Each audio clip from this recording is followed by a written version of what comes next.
Welcome to my YouTube channel study time with Priyanka. आज के इस वीडियो में हम आपके क्लास 12 हिस्ट्री बुक का 9 chapter that is colonialism and the country side को डिस्कस करने वाले हैं। ये वीडियो इस चैप्टर का वन शॉट एक्सप्लेनेशन वीडियो है जिसमें हम लोग बहुत ही ईजी तरीके से इस पूरे ही चैप्टर को डिस्कस करेंगे। But if you want the detail explanation of this chapter then please click on the i button towards the detail explanation of this chapter, या फिर आपको मेरे डिस्क्रिप्शन बॉक्स में भी इस चैप्टर के डिटेल एक्सप्लेनेशन वीडियो का लिंक मिल जाएगा।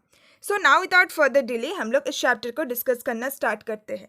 सबसे पहले समझते हैं कि कलोनियलिज्म का मतलब क्या होता है। कलोनियलिज्म एक ऐसा प्रैक्टिस होता है जिसमें जो पावरफुल कंट्रीज होते हैं वो अपने से कम पावरफुल कंट्रीज को डायरेक्टली कंट्रोल करने की कोशिश करता है एंड उन सारे कम पावरफुल कंट्रीज की जो रिसोर्सेज होता है उसको अपने कंट्री के पावर एंड वेल्थ को इंक्रीज करने के लिए, अपने कंट्री के डेवलपमेंट के लिए इस्तेमाल करते हैं। इसी प्रैक्टिस को कलोनियलिज्म कहा जाता है। इस चैप्टर में हम लोग ब्रिटिश कलोनियलिज्म के बारे में पढ़ने वाले हैं, specially in the country side of India. India के कंट्री साइड यानी कि ग्रामीण क्षेत्र में, रूरल एरियाज में किस तरीके से ब्रिटिशर्स कंट्रोल करते हैं, इसके बारे में हम लोग इस चैप्टर में डिस्कस करने वाले हैं।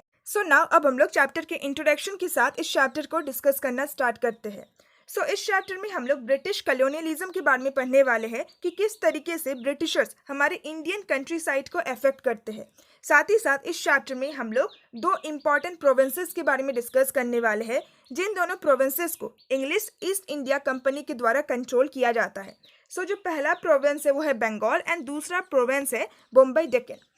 बंगाल आज के टाइम पीरियड का वेस्ट बंगाल नहीं है, बल्कि उस टाइम पीरियड के दौरान बंगाल ईस्टर्न इंडिया को कहा जाता था, जिसमें रफली प्रेजेंट डे जो Bengal, Bihar, Jharkhand, Orissa and parts of Bangladesh included होता था। बंगाल में ईस्ट इंडिया कंपनी के द्वारा जिस रेवेन्यू सेटलमेंट को इंट्रोड्यूस किया गया था उसको परमानेंट सेटलमेंट कहा जाता है। परमानेंट सेटलमेंट इंट्रोड्यूस करने की वजह से बंगाल में रहने वाले जो जमींदार या फिर जो राजाज थे एंड राजमहल हिल्स में रहने वाले जो पहाड़ियाज एंड जो संथाल पीपल थे, उनके लाइफ के ऊपर बहुत ही ज़्यादा इम्पैक्ट पड़ता है। इन सारी चीज़ों के बारे में हम लोग इस चैप्टर में डिस्कस करेंगे। एंड दूसरा जो प्रोविंस है वो है बम्बई डेक्कन। बम्बई डेक्कन आज के टाइम पीरियड के वेस्टर्न इंडियन स्टेट्स को कहा गया है। बम्बई डेक्कन में जिस रेवेन्यू सेटलमेंट को इंट्रोड्यूस किया गया था ईस्ट इंडिया कंपनी के द्वारा, उस सेटलमेंट का नाम है ryotwari settlement. Ryotwari settlement introduce करने की वजह से बम्बई डेक्कन में रहने वाले जो रैयत थे यानी कि जो पीजन्स थे, उनके लाइफ के ऊपर बहुत ही ज़्यादा इम्पैक्ट पड़ता है। हम लोग बम्बई डेक्कन के बारे में भी इस चैप्टर में डिस्कस करेंगे। विद दिस चैप्टर का इंट्रोडक्शन कंप्लीट होता है। ना इस चैप्टर का जो पहला टॉपिक है उस टॉपिक का नाम है Bengal and the zamindar. Colonial rule सबसे पहले बंगाल में ही स्टेबलाइज किया जाता है। Battle of Plassey and battle of Buxar के बाद ब्रिटिश ईस्ट इंडिया कंपनी के द्वारा सबसे पहले बंगाल प्रोविंस को ही कंट्रोल किया जाता है। 1765 में इंग्लिश ईस्ट इंडिया कंपनी को बंगाल का दीवानी राइट्स मिल जाता है, यानी कि रेवेन्यू को कलेक्ट करने का राइट मिल जाता है। नेक्स्ट हमें परमानेंट सेटलमेंट के बारे में बता रखा है, जो कि ईस्ट इंडिया कंपनी के द्वारा बंगाल में इंट्रोड्यूस किया गया था।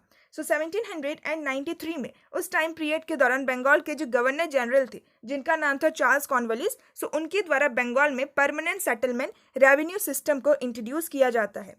परमानेंट सेटलमेंट एक ऐसा रेवेन्यू सिस्टम था जो कि बंगाल के राजास यानी कि तालुकदार्स के साथ किया गया था। बंगाल के जो तालुकदार्स थे यानी कि जिसके पास काफ़ी सारी ज़मीनें होती थी, उन लोगों को उसके बाद से ज़मींदार कहा जाने लगा। That means the revenue collector of the state, government का रेवेन्यू कलेक्टर। परमानेंट सेटलमेंट में ईस्ट इंडिया कंपनी के द्वारा रेवेन्यू डिमांड को हमेशा के लिए फिक्स कर दिया जाता था, जो कि जमींदार को पे करना होता था। ये जो सेटलमेंट था, ये जो रेवेन्यू सिस्टम था, ये डायरेक्टली पीजेंट्स के साथ नहीं किया गया था, बल्कि जमींदार के साथ किया गया था। ईस्ट इंडिया कंपनी जमींदार्स के साथ कांटेक्ट करते थे एंड जमींदार बाकी पीजेंट्स के साथ कांटेक्ट करते थे। जमींदार के अंडर में काफ़ी सारे विलेजेस होते थे, लगभग 400 से भी ज़्यादा विलेजेस होते थे। जमींदार उन सारे विलेजेस से रेंट को कलेक्ट करते थे, उन सारे विलेजेस में रहने वाले जो पीजेंट्स होते थे उनसे टैक्स कलेक्ट करते थे एंड फिर कंपनी के द्वारा जितना टैक्स अमाउंट या फिर रेवेन्यू डिमांड को फिक्स किया गया था, उसको जमींदार पे करते हैं एंड जो भी डिफरेंसेस होता है वो उसका इनकम होता है। यानी कि मान लीजिए कि जमींदार के द्वारा इन टोटल 500 रुपीज़ का कलेक्शन किया जाता है, बट ईस्ट इंडिया कंपनी को सिर्फ से 300 का ही रेवेन्यू डिमांड पे करना है। ये जो डिफरेंसेस होता था 200 का, ये जमींदार का इनकम होता था। एंड ऐसे जमींदार जो कि टाइम पे अपने रेवेन्यू डिमांड को पे नहीं कर पाते थे, देन उनका जितना भी स्टेट्स होता था यानी कि जितनी भी जमींदारी होती थी, जितने भी लैंड होते थे, वो ईस्ट इंडिया कंपनी के द्वारा ऑक्शन कर दिया जाता था, यानी कि उसकी नीलामी कर दी जाती थी अपने रेवेन्यू डिमांड को रिकवर करने के लिए। ना हमारा नेक्स्ट टॉपिक है एन ऑक्शन इन बर्धमान। 1797 में बर्धमान में एक ऑक्शन होता है, यानी कि एक नीलामी होती है। बर्धमान आज के टाइम पीरियड में वेस्ट बंगाल में जो बर्धमान डिस्ट्रिक्ट है उसको कहा गया है। बर्धमान के जो राजा थे वो टाइम पे अपने रेवेन्यू डिमांड को पे नहीं कर पाते हैं as per the permanent settlement. इसी के रिजल्ट में बर्धमान के राजा के पास कई सारे जो महल्स थे, यानी कि जो लैंड्स थे, जो स्टेट्स थे, उसको कंपनी के द्वारा नीलाम कर दिया जाता है। उस नीलामी में काफ़ी सारे परचेसर्स आते हैं एंड जो भी परचेसर सबसे हाईएस्ट बीडर लगाता था, यानी कि जो सबसे ऊंची बोली लगाता था, उसको ही जमींदार के स्टेट्स दे दिया जाता था। इस तरीके से बर्धमान में हमें एक ऑक्शन देखने को मिलता है अगर कोई भी जो जमींदार है वो परमानेंट सेटलमेंट के अकॉर्डिंग अपने रेवेन्यू डिमांड को पे नहीं कर पाता था टाइम पे। नेक्स्ट हमें बता रखा है that why the zamindars fail to pay the revenue. आखिर जमींदार टाइम पे रेवेन्यू डिमांड को पे क्यों नहीं कर पाते थे? पहला रीजन है हाई इनिशियल डिमांड। शुरुआत में ही जो रेवेन्यू डिमांड रखा गया था कंपनी के द्वारा वो बहुत ही ज़्यादा हाई था। कंपनी के द्वारा ये कहा गया कि जब फ्यूचर में एग्रीकल्चर प्रोडक्शन का, एग्रीकल्चर प्रोड्यूस का प्राइस बढ़ेगा एंड जब कल्टीवेशन एक्सपेंड होगा, उस टाइम पीरियड के दौरान हम लोग अपने रेवेन्यू डिमांड को इंक्रीज तो कर नहीं सकते हैं क्योंकि ये परमानेंट सेटलमेंट है, ये हमेशा के लिए फिक्स रहेगा। इसी वजह से कंपनी के द्वारा शुरुआत से ही इस रेवेन्यू डिमांड को बहुत ही ज़्यादा हाई रखा गया था। इस वजह से जमींदार टाइम पे रेवेन्यू डिमांड को पे नहीं कर पाते थे। दूसरा रीजन है इम्पोजिशन ऑफ हाई टैक्स। ये जो हाई टैक्स था ये 1790s के टाइम पीरियड के दौरान इम्पोज किया गया था। उस टाइम पीरियड के दौरान एग्रीकल्चर प्रोड्यूस का प्राइस बहुत ही ज़्यादा कम था, जिस वजह से जो रायर्स थे, यानी कि जो पीजन्स थे, उनके लिए बहुत ही ज़्यादा डिफिकल्ट होता था जमींदार को टैक्स पे करने के लिए। एंड जब जमींदार को पीजन से ही टैक्स नहीं मिलेगा देन जमींदार किस तरीके से कंपनी को रेवेन्यू डिमांड को पे करेंगे। थर्ड जो रीजन है वो है रेवेन्यू वाज इनवेरिएबल, यानी कि ये जो रेवेन्यू डिमांड था ये इनचेंजेबल था, इसको चेंज नहीं किया जा सकता था। अगर किसी भी रीजन की वजह से हार्वेस्ट बहुत ज्यादा पोर होता है, ज्यादा एग्रीकल्चर प्रोडक्शन नहीं हो पाता है, तब भी जो रेवेन्यू डिमांड था उसको टाइम पे ही पे करना था जमींदार को, उसको चेंज नहीं किया जा सकता था। इस वजह से भी जमींदार कई बार टाइम पे रेवेन्यू डिमांड को पे नहीं कर पाते थे। एंड फोर्थ रीजन है पावर्स ऑफ द जमींदार लिमिटेड। जब जमींदार परमानेंट सेटलमेंट को ईस्ट इंडिया कंपनी के साथ करते हैं उसके थ्रू उनके पास जो पहले का पावर था उसको भी लिमिट कर दिया जाता है। इस वजह से जब जमींदार के पास ज्यादा पावर नहीं था देन वो फोर्सफुली पीजन से रेवेन्यू को या फिर टैक्स को कलेक्ट भी नहीं कर पाते थे और अपनी जमींदारी को मैनेज भी नहीं कर पाते थे।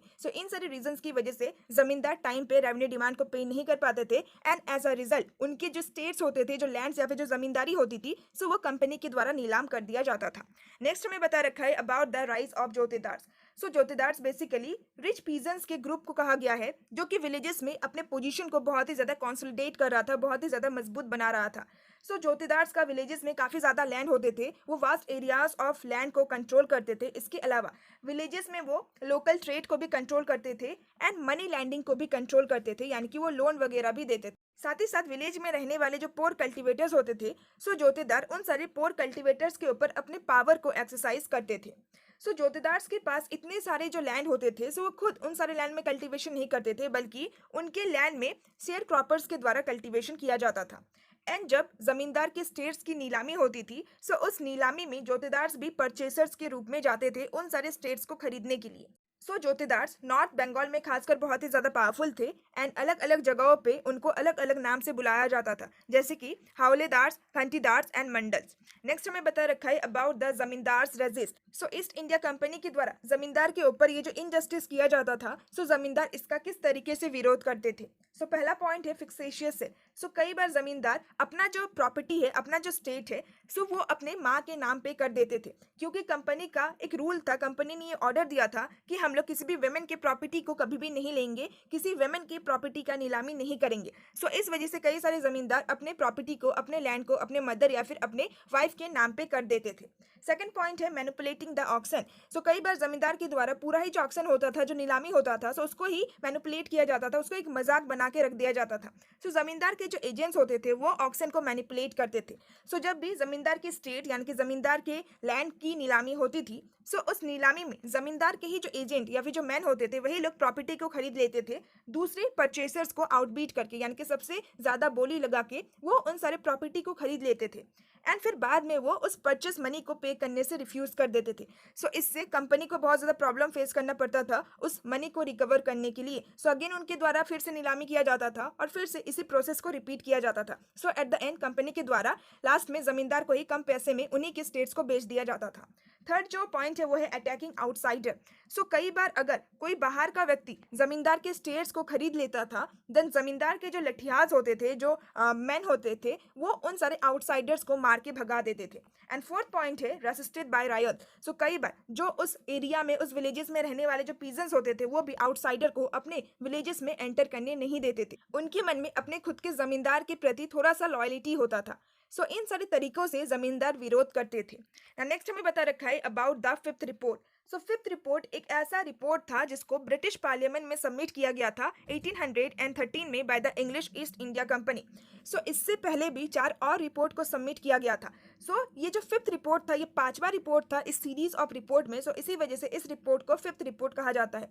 सो फिफ्थ रिपोर्ट में ईस्ट इंडिया कंपनी इंडिया में किस तरीके से एडमिनिस्ट्रेशन कर रही है, उनका इंडिया में क्या कुछ एक्टिविटीज हो रहा है, सो इन्हीं सारी चीज़ों का रिपोर्ट था। सो फिफ्थ रिपोर्ट में इन टोटल 1002 पेजेस है, जिसमें से 800 पेजेस में हमें अपेंडिक्स देखने को मिलता है, जिसमें जमींदार एंड रायर्स के द्वारा जो भी पेटिशन को फाइल किया गया था, सो वो सारे पेटिशन हमें उस रिपोर्ट में देखने को मिलते हैं। अलग अलग डिस्ट्रिक्ट के जो डिस्ट्रिक्ट कलेक्टर्स थे, उनके द्वारा जो रिपोर्ट दिया गया था, सो वो भी इंक्लूडेड होता था। अलग अलग जगहों का रेवेन्यू रिटर्न्स का जो स्टैटिस्टिकल डाटा होता था, वो भी इस रिपोर्ट में इंक्लूडेड था। साथ ही साथ बंगाल एंड मद्रास प्रोविंस में जो रेवेन्यू एंड जो जुडिशियल एडमिनिस्ट्रेशन था, सो उससे रिलेटेड भी हमें इस रिपोर्ट में इंफॉर्मेशन मिलता है। सो विद दिस हमारा पहला टॉपिक कंप्लीट होता है, जिसमें हम लोगों ने बंगाल के बारे में डिस्कस किया। ना जो हमारा नेक्स्ट टॉपिक है वो है टॉपिक नंबर 2, द हो एंड द प्लाउ। सो हो एक तरीके का एग्रीकल्चरल टूल होता है जिसको खासकर पहाड़ियाज पीपल के द्वारा यूज किया जाता था। एंड हो शिफ्टिंग कल्टीवेशन को सिंबलाइज करता है। वेरिस प्लाव यानी कि हल भी एक तरीके का एग्रीकल्चरल टूल ही होता है जिसको खासकर संथाल पीपल के द्वारा इस्तेमाल किया जाता था। एंड प्लाव सेटल कल्टीवेशन को सिंबलाइज करता है। सो इस टॉपिक में हम लोग पहाड़ियाज पीपल एंड संथाल पीपल के बारे में डिस्कस करने वाले हैं। सो सबसे पहले हम लोग राजमहल हिल्स में रहने वाले पहाड़ियाज पीपल के बारे में डिस्कस करते हैं। सो अर्ली 19th सेंचुरी के टाइम पीरियड के दौरान फ्रांकोइस बुकनन, जो कि एक ब्रिटिश ऑफिसर थे, सो वो राजमहल हिल्स में ट्रेवल करते हैं। सो राजमहल हिल्स में रहने वाले जो लोग थे, सो उनको पहाड़ियाज पीपल कहा जाता था। एंड वो फॉरेस्ट प्रोड्यूस के ऊपर ही सर्वाइव करते थे। जंगल में जो कुछ भी उनको मिलता था, सो उसी पे वो अपने सर्वाइवल के लिए डिपेंड होते थे। साथ ही साथ उनके द्वारा जंगलों में शिफ्टिंग कल्टीवेशन को भी किया जाता था। सो वो फॉरेस्ट के अलग अलग लैंड्स को क्लियर करते थे एंड उन सारे लैंड्स में अपने कंजप्शन के लिए अलग अलग वैरायटी के पल्सेस एंड मिलेट्स को ग्रो करते थे। साथ ही साथ पहाड़ियाज पीपल के द्वारा फॉरेस्ट से महुआ को कलेक्ट किया जाता था, जो कि एक तरीके का फ्लावर होता है अपने कंजप्शन के लिए। साथ ही साथ उनके द्वारा फॉरेस्ट से सिल्क, ककून एंड रेसिन को भी कलेक्ट किया जाता था सेल करने के लिए। एंड वुड को कलेक्ट किया जाता था चारकोल प्रोडक्शन के लिए। सो जो पहाड़ियाज पीपल होते थे वो हंटर्स भी होते थे, शिफ्टिंग कल्टिवेटर्स भी होते थे, फूड गैदरर्स भी होते थे, charcoal producer and silk worm rearers भी होते थे। सो ये सारी जो एक्टिविटीज है वो फॉरेस्ट से ही कनेक्टेड है। इन सारी एक्टिविटीज को परफॉर्म करने के लिए पहाड़ियाज पीपल फॉरेस्ट के ऊपर ही डिपेंड होते थे। सो पहाड़ियाज पीपल जनरली ट्राइब्स में ही रहा करते थे एंड उनके ट्राइब के जो चीफ होते थे, यानी कि जो लीडर होते थे, सो वो अपने ग्रुप के यूनिटी को मेंटेन करके रखते थे। और अगर उनके ट्राइब में कोई भी डिस्प्यूट अराइज हो जाता था, यानी कि कोई भी झगड़ा हो जाता था, सो उस झगड़े को, उस डिस्प्यूट को सॉल्व करते थे और अपने ट्राइब को लीड करते थे इन बैटल्स। अगर एक ट्राइब का दूसरे ट्राइब के साथ बैटल वगैरह होता था, देन चीफ के द्वारा ही अपने ट्राइब को लीड किया जाता था। सो पहाड़ियाज पीपल रेगुलरली प्लेन्स के एरिया में रेड करते थे, अटैक करते थे, जहाँ पे सेटल एग्रीकल्चरिस्ट रहते थे। सो इस वजह से जो ट्रेडर्स एंड जो जमींदार थे, सो उनके द्वारा पहाड़ियाज पीपल को कुछ अमाउंट ऑफ मनी भी प्रोवाइड किया जाता था पीस के लिए, यानी कि शांति के लिए। सो 18th सेंचुरी के लास्ट डिकेड्स में ब्रिटिश ऑफिसर्स के द्वारा सेटल एग्रीकल्चर को इनकरेज किया जाता है राजमहल हिल्स में, यानी कि ब्रिटिशर्स के द्वारा पहाड़ियाज पीपल को ये कहा जाता है कि आप लोग एक पर्टिकुलर प्लेस में सेटल रहो एंड वहाँ पे सेटल कल्टीवेशन को करो। साथ ही साथ ब्रिटिशर्स के द्वारा फॉरेस्ट क्लियरनेस को इनकरेज किया जाता है कि पहाड़ियाज पीपल इन सारे फॉरेस्ट को क्लियर कर दे। और जमींदार एंड जोतेदार्स को भी इनकरेज किया जाता है कि आप इन सारे अनकल्टिवेटेड लैंड्स में राइस को ग्रो करो, आप यहाँ पे कल्टिवेशन करो। सो पहाड़ियाज पीपल इसके अगेंस्ट में प्रोटेस्ट करते हैं। वो नहीं चाहते थे कि हम लोग एक प्लेस में सेटल रह के एक सेटल एग्रीकल्चरिस्ट की तरह अपने लाइफ को बिताए। सो इस वजह से 1770s में ब्रिटिशर्स के द्वारा पहाड़ियाज पीपल को मार दिया जाता है, उनके साथ बहुत ज़्यादा टॉर्चर किया जाता है। एंड फाइनली 1780s में भागलपुर के जो कलेक्टर थे, जिनका नाम था अगस्टस क्लीवलैंड, सो उनके द्वारा पहाड़ियाज पीपल को पैसिफिकेशन की पॉलिसी को प्रपोज किया जाता है, यानी कि वो चाहते थे कि हम लोग पहाड़ियाज पीपल से शांति से समझौता कर ले। सो ये हमने डिस्कस डिस्कस किया about the Paharias who lived in the Rajmahal hills. ना नेक्स्ट हम लोग संथाल पीपल के बारे में डिस्कस करेंगे। संथाल पीपल लगभग 1780s के टाइम पीरियड के दौरान बंगाल में आते हैं। बंगाल में रहने वाले जो जमींदार थे वो संथाल पीपल को हायर करते हैं अपने लैंड में कल्टीवेशन करने के लिए। एंड जमींदार को देखते हुए जो ब्रिटिश ऑफिशियल्स थे वो भी संथाल पीपल को इनवाइट करते हैं जंगल महल में सेटल होने के लिए। संथाल पीपल बहुत ही ज़्यादा आइडियल सेटलर्स थे। वो ब्रिटिश गवर्नमेंट के कहने पे फॉरेस्ट को क्लियर करते हैं और लैंड में प्लाइंग करते हैं। संथाल पीपल को एक पर्टिकुलर एरिया ऑफ लैंड भी दिया जाता है और कहा जाता है कि आप राजमहल हिल्स के फुट हिल्स में ही सेटल रहो। जो लैंड संथाल पीपल को दिया जाता है उस लैंड को दामिनी को कहा जाता है। 1832 के टाइम पीरियड के दौरान ब्रिटिश गवर्नमेंट के द्वारा एक large area of land Santhal people को दिया जाता है एंड उसी लैंड को दामिनी को कहा जाता है, that means the land of the Santhal people. And उस एरिया ऑफ लैंड को बाउंड्री पिलर से घेरा भी जाता है। इस वजह से हमें संथाल पीपल के सेटलमेंट में बहुत ही ज़्यादा एक्सपेंशन देखने को मिलता है। 1838 तक उस एरिया में सिर्फ और सिर्फ 40 संथाल विलेजेस थे जिसमें लगभग 3000 संथाल पॉपुलेशन रहा करते थे। बट 1851 होते होते उसी एरिया में हमें 1473 संथाल पीपल के विलेजेस देखने को मिलते हैं जिसमें लगभग 82,000 संथाल पॉपुलेशन रहा करते थे। इस वजह से हमें उनके सेटलमेंट में बहुत ही ज़्यादा एक्सपेंशन देखने को मिलता है। जब संथाल पीपल राजमहल हिल्स में सेटल हो रहे थे इस वजह से उस एरिया में ऑलरेडी रहने वाले जो पहाड़ियाज पीपल थे उनका जो लाइवलीहुड था वो उनसे छीना जा रहा था, क्योंकि जो फर्टाइल एरिया ऑफ लैंड था जहाँ पे पहाड़ियाज पीपल भी कल्टीवेशन करते थे वो एरिया ऑफ लैंड अब संथाल पीपल के द्वारा एक्वायर कर लिया जाता है।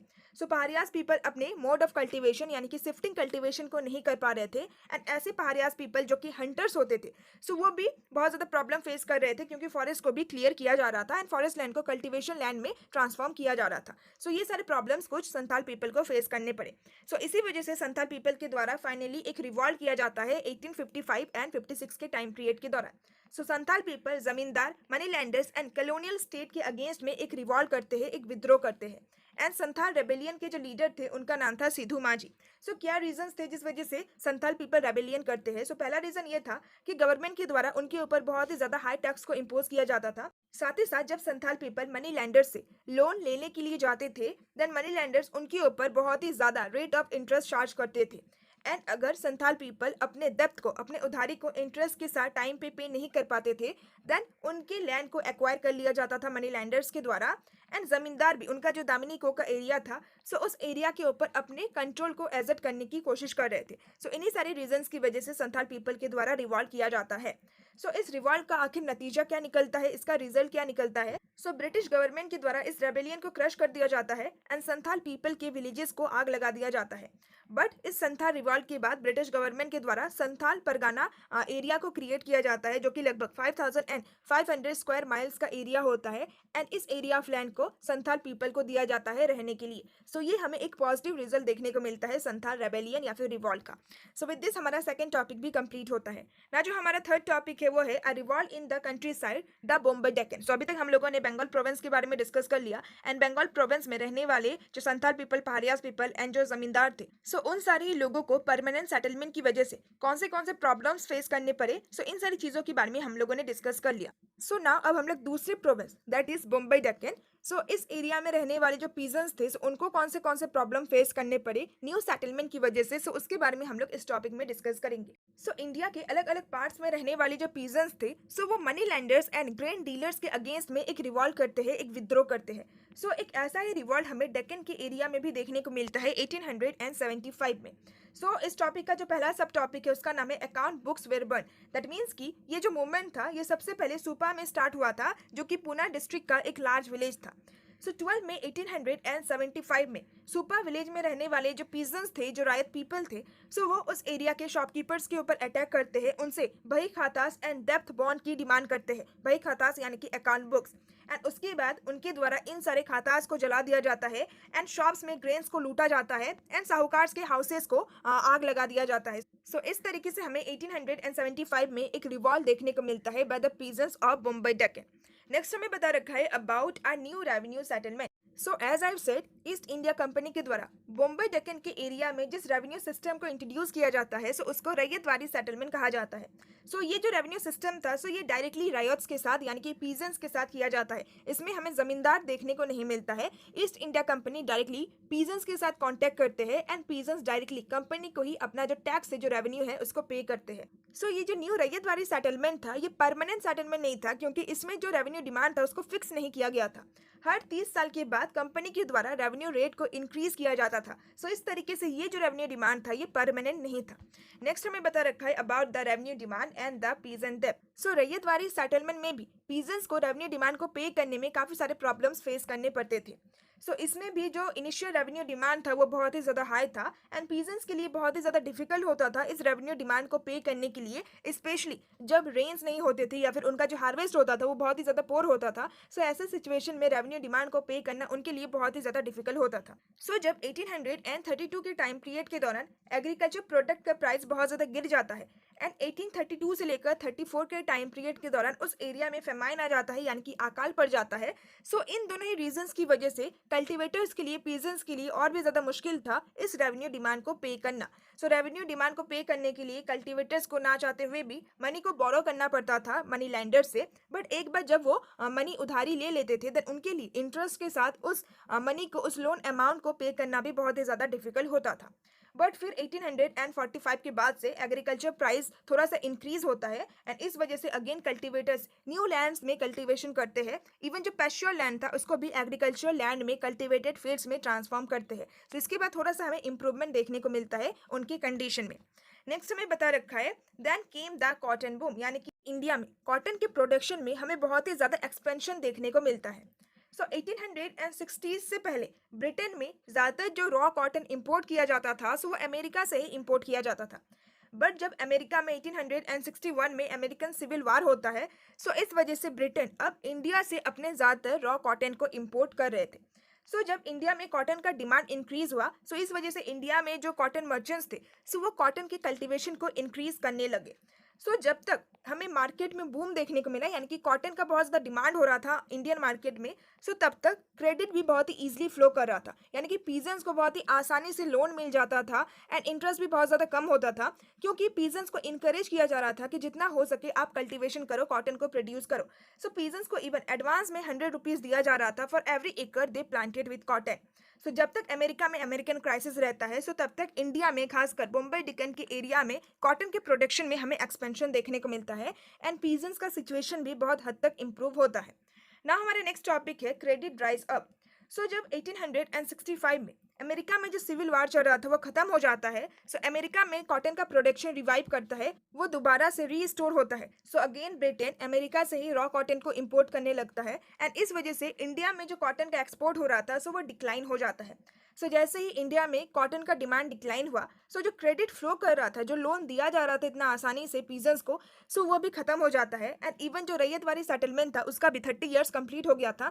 सो रैयतवाड़ी सेटलमेंट के अकॉर्डिंग रेवेन्यू डिमांड को भी 50 से 100% तक इंक्रीज किया जाता है। सो इन सारे रीजंस की वजह से अगेन पीजेंट्स को मनी लैंडर्स के पास ही जाना पड़ता है लोन लेने के लिए और अपने रेवेन्यू डिमांड को पे करने के लिए। नेक्स्ट टॉपिक है हमारा द एक्सपीरियंस ऑफ इनजस्टिस। सो जो रैयत्स होते थे, जो पीजेंट्स होते थे, वो बहुत ही ज़्यादा इनजस्टिस एक्सपीरियंस करते थे from the money landers. So money landers peasants के ऊपर बहुत ही ज़्यादा अत्याचार करते थे, उनके साथ बहुत ही ज़्यादा अन्याय करते थे। सो सबसे पहले तो मनी लैंडर्स के द्वारा कस्टमरी नॉर्म्स को वायलेट किया जाता था। सो लोन लेने का भी कुछ रूल्स होता है, कुछ रेगुलेशन होता है। सो मनी लैंडर्स के द्वारा उन सारे रूल्स एंड रेगुलेशन को तोड़ा जाता था। एंड अगर कोई भी ऐसा पीजन है जो कि टाइम पे अपना लोन अमाउंट को इंटरेस्ट के साथ पे कर भी देता था, सो मनी लैंडर्स उनको रिसिप्ट देने से मना कर देते थे। एंड इवन जो मनी लैंडर्स होते थे, वो जो बॉन्ड होता था, वो जो लोन एग्रीमेंट होता था, सो उसके ऊपर कुछ फिक्सेशियस यानी कि झूठे फिगर्स को लिखा जाता था। सो जैसे कि पीजन्स पढ़े लिखे तो होते नहीं थे, सो मनी लैंडर्स अगर पीजन्स के द्वारा 100 रुपीज़ का लोन लिया जाता है, सो उस एग्रीमेंट में 150 रुपीज़ लिख दिया जाता था। सो इस तरीके से मनी लैंडर्स बहुत ही ज़्यादा इंजस्टिस कर रहे थे पीजन्स के साथ। एंड अगर पीजन्स टाइम पे अपने लोन अमाउंट को इंटरेस्ट के साथ पे नहीं कर पाते थे, देन उनकी हार्वेस्ट को बहुत ही कम प्राइस में मनी लैंडर्स के द्वारा खरीद लिया जाता था या फिर उनकी प्रॉपर्टी को ही मनी लैंडर्स के द्वारा ले लिया जाता था। सो इन सारे रीजंस की वजह से ही फाइनली पीजन्स के द्वारा मनी लैंडर्स के अगेंस्ट में एक रिवॉल्ट किया जाता है।